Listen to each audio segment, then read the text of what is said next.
Guys, magandang araw po sa inyong lahat dyan. Halip po kayo at samahan niyo po ako. Silipin po natin itong ongoing po na gawa namin.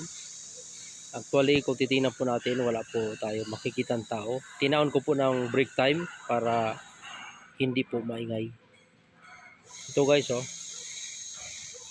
gawa po namin. Actually, ito, di pa totally complete. Ang kulang nito, yung area na ito, ang kulang po dito is blackout para sa tinatawag na construction joint pinakadugtungan pag i-continue na yung kabila na yan, kasi dyan malalim pa po at pundasyon pa po yung kabilang side na yan, kaya magkakaroon po siya ng construction joint sa area na yan. Yan guys, pakita ko po sa inyo. Yan, ito actually may top bar na po itong area. Ito tinatawag po ito top bar. Ito po itong area na ito, top bar na ito. Mapapansin po natin dyan, single bar. So, sa unang panahon, pag sinabing two-way, so diretsuhan po yung bottom, actually bottom diretso rin naman. Diretso yung bottom at top bar. Pero ngayon, sa bagong technology, ang ginagamit po ngayon is one way sa baba. Ito yun, no? Yung bakal na yan. Tapos, ang pinaka top bar, ito na yung magiging two-way, pero parang extra bar lang kasi natapat po dito sa mga beam. Yan lang, hindi siya diretsuhan, pero two-way pa rin naman. Yan. So, ito yung bagong technology ngayon. Sa unang panahon, kung makikita natin, pag sinabing two-way, bottom at top bar, diretsuhan yan. Ito ngayon, parang extra bar dito lang sa may bahaging beam.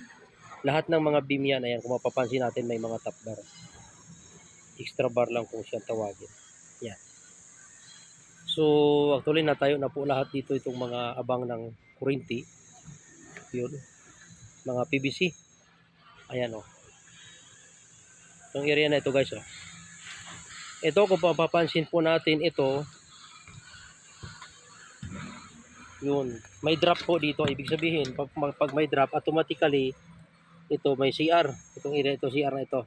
So, ang ginawa lang po ay ang magiging kicker nito, itong plantilla, kung tawagin ito plantilla. Ito kicker, kung sa madaling salita, kicker kung tawagin yan, pero plantilla yan kasi kinakabit lang siya na naka-welding na. Ito yun, oh.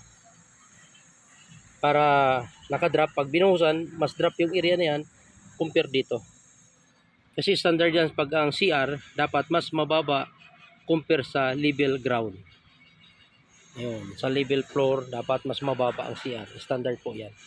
Nakababa po dapat ng 5. So yan po ang dapat ginagawa sa mga bahay man or sa mga ito, katulad ito building. Ayan guys, oh, nagsama-sama na po lahat yung mga PVC dyan. Yung area na to medyo, ayan, oh, itong area na ito yung pinaka hulwi yan. Dito yung CR, talikuran ito, kwarto kasi itong area ito. Ito kwarto yan. So talikuran ang CR niyan. CR dito sa kabila. So kwarto yan. Dalawang kwarto yung area yan. Tapos doon meron din. Actually malapad po ito guys. Ayan, oh. So madami po itong unit pag natapos po ito. Ayan. So ayan. Silipin lang po natin guys. Ito. Usually ito yung mga ginagawa sa mga steelman. Ito, meron silang tinatawag na min bar. Ayan. Ito yung sa mga girder. Ayan, oh. Itong mga girder is nakakunik dito sa mga kulom. Ito yung mga kulom. Ayan. So, sa kulom, meron na po siyang tinatawag confinement. So, may mga anilyo na po siya o ties. Nakaangat na po dito sa bubuhusan. So, kung mapapansin natin, hindi po siya parehas ang haba. Ito, oh. Ayan. Hindi parehas ang haba kasi itong bahagi dito, yun yung maraming bakal. Pagdating dito, nagre-raise dito yan. Yan, yun yung standard na mga ginawa ng engineering technology. So may mga extra bar. Ito extra bar po ito kung tawagan yan. Extra bar yan. Para lalong matibay ang mga biga. Dito bahagi, ganoon din. May mga ties na rin or confinement bahagi puno ng ano, mga pulong. Yan. Actually guys, madami pa po, masukal pa po itong area kasi ongoing pa po ito. Hindi lang wala lang siyang tao makita kasi break time po. Tinawon ko lang para hindi masyadong maingay. Ayan. So ito construction joint din ang kulang dito. Blackout yung area ito. So yan.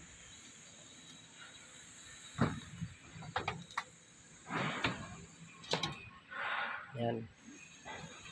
So kung mapapansin po natin yung paligid guys, yung kulay orange na yan, yan may babala po dyan sa area na yan.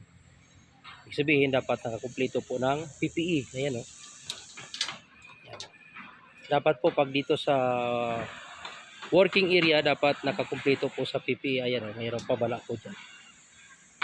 Yan. Kung makikita natin yung kulay orange na yan, ibig po sabihin railings po yan. So para sigurado po na habang gumagawa ang mga workers dito sa area ito, safe po sila. Kahit pataas na yung building, may railings. So safe naman ang kanilang paggawa dahil bukod dun sa railings na yan, meron pa po tayong tinatawag na ano,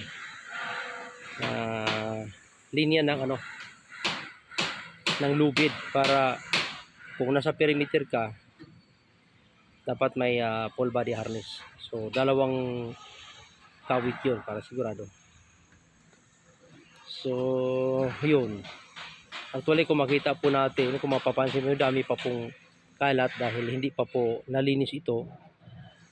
Pagkatapos nito ng ma-inspect ito, lilinisin na ito para mai-prepare na para sa concrete pouring. Kaya ngayon madami pa po itong ano, ito may mga bakal pa po dapat na mailabas. So yun lang naman guys, at kunting update ko lang po sa mga patuloy na sumusubaybay na aking munting channel at yung magsubaybay pa lang. Nais ko lang pasalamatan guys lahat ng mga nag-subscribe na aking munting channel. Salamat po sa inyo lahat na mga patuloy na nagsusubaybay na aking munting channel. Yan. Yan po guys, aming mga gawa. Actually itong yung kabilang yan, yun yung pinaka katapat namin. So maganda rin na building. Yan. So ito, mas mataas itong ginagawa namin compare dyan sa building na yan.